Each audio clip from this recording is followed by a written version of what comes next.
I'm actually a marketer with a 3-year degree, and I have no idea what to do with my music, pretty much.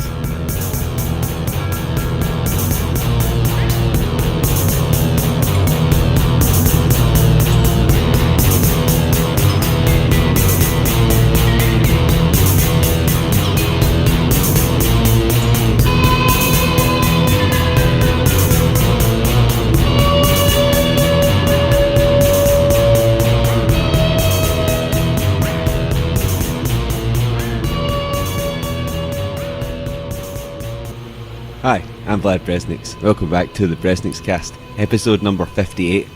And this time on the show I was joined by Stefan Nordstrom from the death doom metal bands Desolator and Soliloquium. Stefan really knows his stuff when it comes to this type of music, so I really think you'll enjoy this show. And I want to mention before I forget as well, he mentions an album by a band called Slumber. I highly recommend that. I hadn't heard it before, but I've listened to it since, and I definitely recommend you give that a listen. So let's hear some of his stuff just before we get started.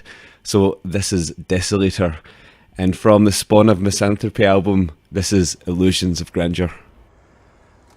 I think human consciousness was a tragic misstep in evolution. We became too self-aware. Nature created an aspect of nature separate from itself. We are creatures that should not exist by natural law.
So I am here with Stefan Nordstrom from Desolator and Soliloquium. Stefan, thanks so much for coming on the show. Thank you for having me. No, absolutely. I've actually been quite liking your music. I've been listening to you quite a lot. But for anyone who might not know your stuff, why don't you tell us a bit about yourself and how you kind of got started in music? Sure. I was a death metal fan for quite a long time before I picked up an instrument, and then in 2009 we started our death metal band Desolator, and after playing that for a couple of years we decided to try out the death doom metal. So we also have the band Soliloquium, which came from it was just a bedroom project, became a real band when we realized we could actually do other music as well. And both bands have been going quite well, so we have released one full-length album with Desolator and 2 full-length albums with Soliloquium. Yeah, and so from my understanding then, and from what you said, so Desolator is more of a kind of like, you play live and stuff, it's more of like a proper band sort of thing, but Soliloquium's more of just a kind of studio sort of house done sort of thing. Yeah, exactly. Desolator, we do rehearse and play live. We actually played our last gig with Desolator this Saturday in Stockholm. It was a really good one. Oh, excellent. And so like, with considering like the Soliloquium stuff, what's your kind of process like? Do you do that like literally like from your house? Yeah. It's completely solo, the songwriting. It's mostly me jamming with headphones on my guitar, using Guitar Pro for tabs and writing songs there and programming drums and all the arrangements. And last time I got a bit of help also from the drummer and producer Mike Watts, who did like a really, really good job fixing the audio I only sent him clean files and it came back like, well, a masterpiece compared to what I sent him from the start. So his help did a lot too. Yeah, it's interesting that, isn't it? Because I've heard a lot of people complain these days about how, like because of like you can now like record an album in your house, some people say that, like then quality is degraded and stuff like that. But I really think that that's kind of genre dependent, if you know what I mean. I think with some genres, you can kind of get away more with it sounding a bit more rough and raw, if you know what I mean. Yeah, I think it depends a lot on what kind of music you're doing. Soliloquium isn't the most organic of bands as it is, since it is only me and it's a lot of programming and jamming on my own. I mean, if it was a complete band, then it makes way more sense to do an old school recording, I think. And why was it you wanted to start Soliloquium as a side project? Was it just you had other influences that you wanted to get out there? Yeah, I was very, very heavy into the death doom metal style at that point. I was listening to old Katatonia and October Tide records, and suddenly I just had jammed out a couple of riffs in Guitar Pro, and I realized, well, I actually have a couple of songs, so why don't I record them? And then that turned out to be the When Silence Grows Venomous demo in the end, and it sounded way better than we expected, despite it being like a complete home project. So after that, we just continued. And it's interesting because, like, with your kind of like your sort of Soliloquium style of sort of, you do have those kind of doom and death metal kind of, influences in there, but it's also sometimes like a bit sort of like it's kind of a bit more emotional, and like there's definitely more of a kind of almost shoegaze, or maybe you would say black gaze sort of element to it. Yeah, definitely. I mean, I'm a really big fan of, especially of the shoegaze genre. Like Slowdive is one of my favorite bands. So they definitely sneaked in there somehow, especially like on the new song 22. I mean, that's almost like a Slowdive, Calmer, Katatonia type tribute, but I had to do it because I had that riff that's fit in. Even if it doesn't completely fit in the album style-wise, I think it really does mood-wise because it's a really, really dark song. I know what you mean, actually. I was going to ask you about 22 particularly, because it is one of those songs that it's quite different for you, because sometimes you do have songs that are kind of slower, but then they, build to something, whereas, that's much more, it stays at a kind of lower level all the way through, Yeah, I think I only have 3 songs total that are like that. We have Earthly Confine on the previous album, which is like more Katatonia, Tonight's Decision type song, and then we also have a song called Perpetual, oh my god, I don't remember my own song title. Perpetual State of Panic, it's called. It's an acoustic song. It's also got that shoegaze vibe. So it's really fun to try that out because it's a lot more challenging since the vocal style takes so much more from me than, I'm so used to growling compared to it, so it's a challenge. Yeah, I know what you mean, and I think you do it well. I've always kind of liked that kind of mixture as well because I sort of grew up listening to a lot of kind of heavy music, particularly black metal with me, and but I listened to a lot of shoegaze, a lot of like My Bloody Valentine and stuff like that. And it was just it's been they've obviously been mixed together for a long time. I mean, you can even think back to things like Philosophy by Burzum and stuff like that. Like I've always kind of thought that the two can be just so perfect when put together in the right way. Yeah, I think Katatonia proved that with the Bury Murder Day album.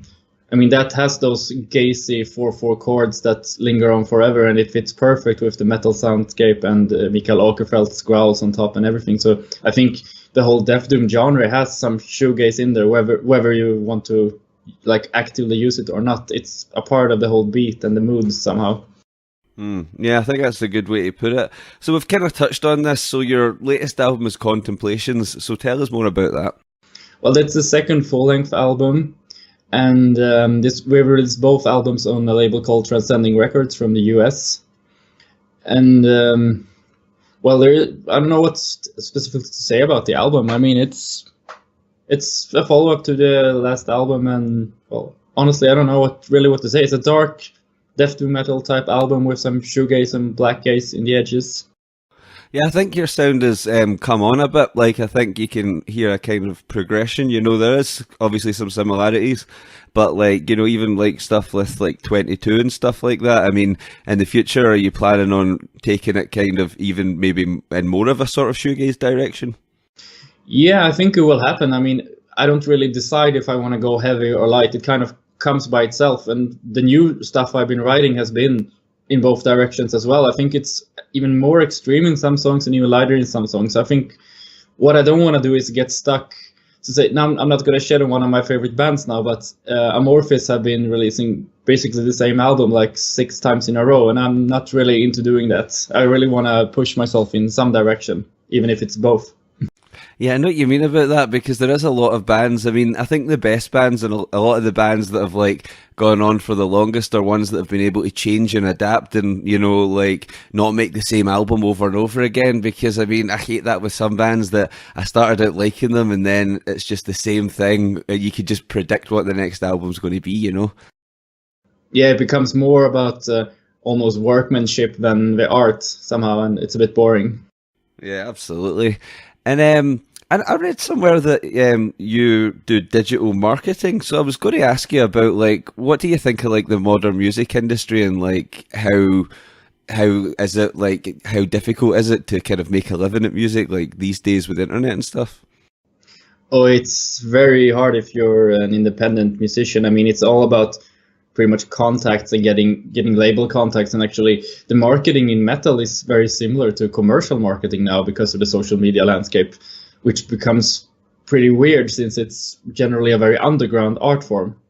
So I mean, musicians are not very adapted to doing it in that landscape at all, I think. I mean, I have the big opportunity that I'm educated in digital marketing, so that helps me a lot. I mean, if I wouldn't be that, I wouldn't have an idea what to do with the music online, to be honest. Yeah, that's the thing, because a lot of people are kind of, doing it themselves now because, there is that kind of opportunity. But, that's the thing now. There's so many people doing it and there's so many people out there. And, I've even talked to some people who have said, well, really, it seems like it's more of a level playing field with the internet now. But really, in terms of even streaming services and that, a lot of the bigger labels still have it all kind of sewn up. Yeah, I would say that. I mean, since especially Spotify, since it's Spotify's own playlist, and I mean that's complete influence marketing with money and record labels, so it's really hard. I've been trying to do playlists and do my YouTube things on there, but it's impossible. YouTube, on the other hand, I've had some really good independent success, but that's also thanks to my like search engine marketing skills and stuff like that, since I've been doing playlists and more that boring form of marketing, not any flashy videos or anything like that, just tagging my songs really well and putting them in the right places pretty much. You do that blog as well, don't you? Oh yeah, I have a website called deafdoom.com where I write about different metal genres. I make top lists, any content really that's shareable and can get me some traffic, and plus it's a lot of fun. So I do a lot of these top lists, like the best Katatonia songs and whatever, and I share them on Facebook, and I get a pretty good response. Plus music reviews, And I try to connect it to my band and sell some records while I'm doing it. So it's a lot of fun. Yeah. So did you start that just as a kind of like a sort of marketing thing, or did you just want to do it anyway? No, it was actually like I realized that I was never joining my skills because my life was very separated between making money on marketing and doing my music for fun. And I realized that here I can actually do like a project with marketing that's more fun. So I just pretty much for fun put up the site from the start and started making articles. And I realized that it went pretty decent actually. So I get like 2,000 visitors per month on the site, which is pretty cool for such an underground thing. So it's fun. Yeah, that's pretty cool. And do you think that you would ever like take Soliloquium live? Do you think you would ever like put a band together for that? I don't know. I'm not really that much for death doom metal music live, to be honest. I mean, I'm more for death metal, and it's also a matter of the lineup. If I would do Soliloquium live, I think I would only do vocals, so I would have to get a complete lineup with 2 guitarists and that whole thing. So why are you not for like death doom live? I don't know. When it comes to live music, I prefer like positive, energetic music. I mean, I can watch like acoustic gigs and stuff like that, but when it comes to this like death doom metal type bands live, I'm not sure. I mean, I've seen bands like October Tide live, but it's cool music wise, but it doesn't really go down since there's a metal energy. Yet it's that the songs are so depressive. Yet they're trying to project the metal energy. It becomes a bit like a crash in terms of mood and music. I don't know, maybe if it's done right. I suppose it's a bit different. I went to see that band Sun, the drone metal band. If you know who I'm talking about. Oh yeah. Yeah, I went to see them live and that was brilliant. But that was the way they do things is kind of like, it's not your standard gig, you know, like they had like a smoke machine that had been going since way before the band had come on and stuff like that. And it was so loud, there was free ear protection at the bar. But they all came on in those robes that they come on in and all that. And there was a big wall of amplifiers and it was just the way they did it. I think the whole thing together, I think if it was just them on a stage doing it, it wouldn't have been the same. I think all the theatrics made it more of a spectacle, if you know what I mean. I think you have to do something really, really different. I mean, some bands that are slow are very good live. I mean, Neurosis, you can't deny how good they are live if you have seen them. They are incredible just because of that like meditative energy type thing that they're doing. And then, see, with Desolator, it's been a while since you've released anything. Have you got any plans there? Oh yeah, we're in the middle of recording an album. So we're doing it in Wing Studios, which is the studio from Sverker Widgren, the singer in Diabolical. And we have already recorded the drums, guitars, and bass. So we only have the vocals left plus some guitar amping and mixing. So it should be out sometime next year, hopefully. And that's a full-length album. Oh, excellent. And is that more like your classic sort of death metal sound?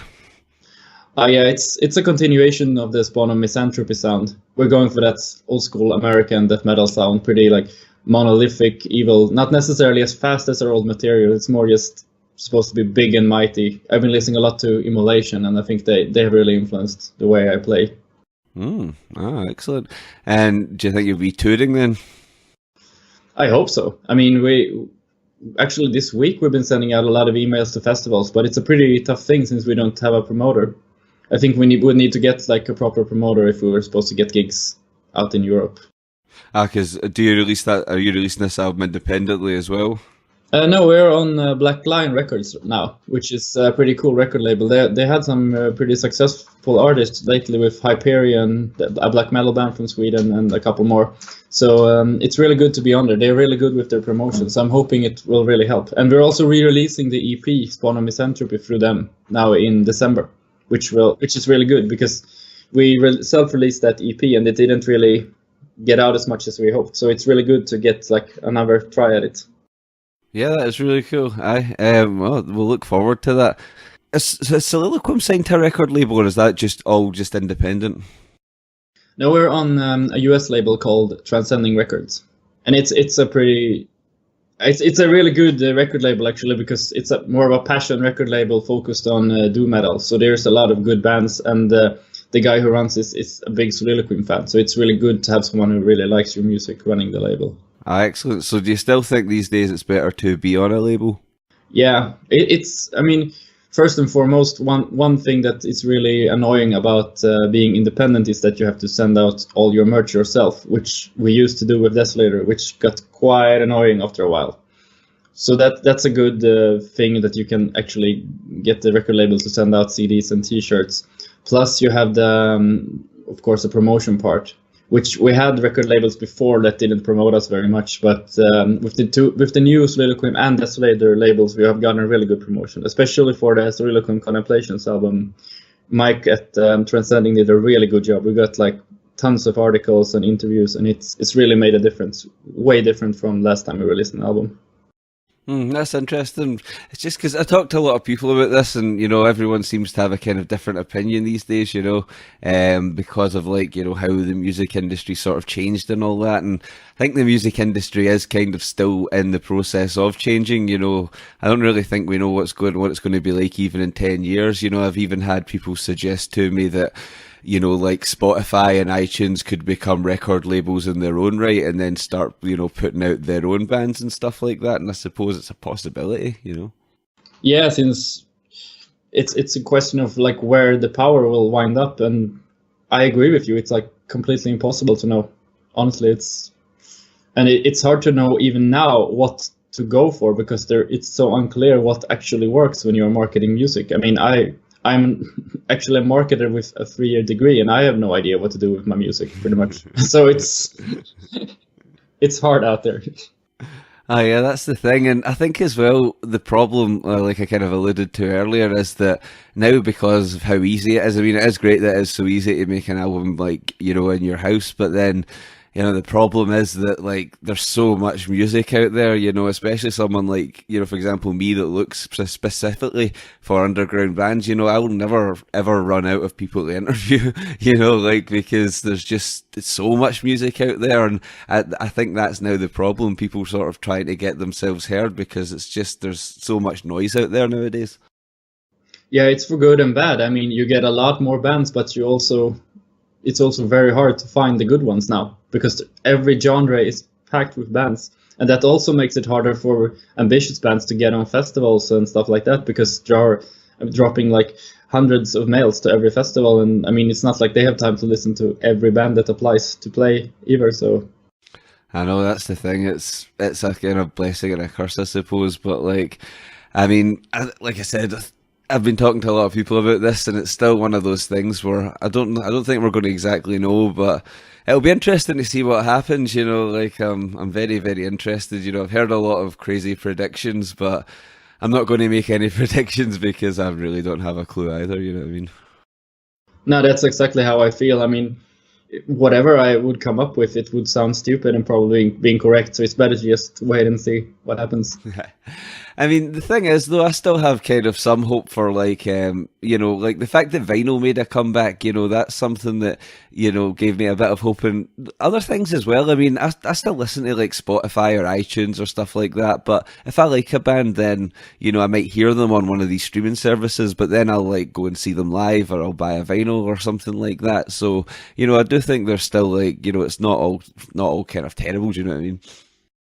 Nah, and I think that's an underground thing too. Like, it's actually a bigger problem, I would guess, for the larger label artists, that they're not selling CDs and vinyls, because most metal people I know, they do buy stuff. I mean, and even if it is CDs, I mean, everyone I know who is into death metal, they have 150 shirts back home. So I suppose it's true, yeah. Like, the people that are more likely to get into that kind of stuff. I mean, I wasn't actually surprised when vinyl sort of made a comeback, because, I mean, the quality of it and the sound is just better than everything else. The thing I was surprised about was when cassettes made a comeback. That kind of surprised me a bit, because, I remember cassettes from being younger, and they were just a nightmare, for me. Yeah, I think that's almost like a death metal kid kind of thing that they got into. At least in Sweden, there were like these people buying old Dismember cassettes from 1988 for like obscene amounts of money and stuff like that. And then I think they had their own underground bands with like 5 likes on Facebook making those themselves. And it was the whole DIY trend, I think, that got that out. Aye, I think so, and yeah, it's funny actually, but I think it's starting to die out now. I think it was more of a thing a few years ago. I mean, even for example, there was like we've had Peter Bestwick on this show, and he used to run Old Lion, that was a cassette label, but now he's transitioned into running a digital label, because he said, he said in some genres maybe he was putting out black metal, but he said like, in some parts of America and some thrash metal scenes you can still make a lot of money out of like cassettes, or some hardcore scenes and stuff like that. But in terms of like him being in England and try to do like black metal cassettes, it just really wasn't working for him. Nah, I think you would probably sell like 10 of them or something, so probably no business in there. Nah, I don't think so. So, Stefan, what else is in the future? What else is coming up for you that we haven't talked about? Well, I think we talked about everything about Desolator, but Soliloquium is actually running forward. I promised myself to not start writing songs, actually, but it turned out that I am writing songs. So I think there will be another full-length album at some point. But right now it's like complete writing mode. Ah, brilliant. I suppose you've got the Desolator stuff to go on with. And then your website is deathdoom.com. Yeah, I think that's actually the substitute that I had for writing music for a while, because I wanted to take a break from writing Soliloquium music. So then I wound up writing a lot of blog posts and stuff like that instead, which is equally creative for me, actually. So it's a lot of fun. Well, since you're the expert then, who are some of your favourite doom and death metal bands? Oh, I should actually... Do you want to hear the famous ones, or do you want to go underground instead? Because I have a lot of internet pals with really cool bands. Give me both. From the bigger type bands, I would say that the golden gem of death doom metal is an album called Fallout by Slumber. Right. Have you heard them? Slumber? I don't think so, no. It's like a really, really glorious melodic death doom metal band from Stockholm. And they were active 10-15 years ago, and then they quit after making one album that was extremely good. Slumber. What was the album called? Fallout. And then I would say there are also Rapture from Finland is extremely good also. And also Daylight Dies from the US are extremely cool. Oh, interesting. See, the listeners are like this. We always like a good thing. We always like a few good, suggestions. Oh yeah, and then if we would go more underground in the death doom, I would say there's a really cool Greek band called Ocean of Grief that recently released an album called Nightfall's Lament, which is extremely good. I've not actually heard of them. I've not actually heard of that many Greek bands, funnily enough. I can't really think of a lot of them. I mean, I see there's a lot of black metal coming out of Russia these days that's very good, which is, I suppose it's not surprising given how cold it is there. Yeah. No, they have some quite interesting bands, and you can really sense that they are from Russia. There's a death doom metal band called Forest Stream that really sounds like the Siberian winter in every way. See, I kind of know what you mean. I was talking to someone about this before, because I think even if you take a really abstract genre like black metal, and you listen to a British black metal band and a Russian black metal band and a Norwegian black metal band and an American one, there is it's hard to put your finger on, it's hard to explain, but there is almost some kind of something to do with the sound. You can kind of tell, like you said there, it kind of sounds like a Siberian winter. There's just something about the music. There's something different about it, even though it's the same kind of genre. Yeah, that's something I think about all the time, especially when I listen to Katatonia. I think they have such if you have been to Stockholm in the autumn when it's really dark, you can go around listening to a newer Katatonia record in Stockholm. It's just pretty much the music and the city becomes almost the same thing. And those kind of moments are really cool. And I think that happens with quite a lot of bands, even from places where I haven't been. I can almost sense where they're coming from if they're a good band. Yeah, I think you're absolutely right about that. And I think that's maybe why, in terms of black metal, even though everyone, I do love a lot of the Norwegian bands, and that's how I got into it, but I listen to an awful lot of the kind of British black metal bands, because I just think I can identify, like you were saying, with it a bit more, do you know what I mean? Because it's kind of when you're outside and you're listening to it and it's just kind of right, it's you can really feel where they got it from. Yeah, definitely.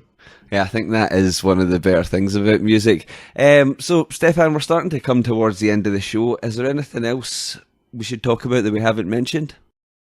No, I think we've gone through most about the bands. I mean, I would just be really happy if people listening would check out Desolator and Soliloquium if they fit the genre palette. But we have a lot of metalhead listeners. We cover an awful lot of metal, and I will link everything up on the show notes. So Stefan, thanks so much for coming on the show. I've really enjoyed the conversation. Yeah, thank you for having me. So my thanks again to Stefan for coming on the show. Very interesting. Really enjoyed it. So that is it for yet another episode. The website BresnixCast.com. Follow me on Twitter at Vladimir Bresnix. Don't forget, my album is out there, still out there. You'll find it in all your favourite digital streaming platforms. Just search Vladimir Bresnix and you'll find me. So let's finish with a bit of Soliloquium. So from the newest album, Contemplations, this is Chains.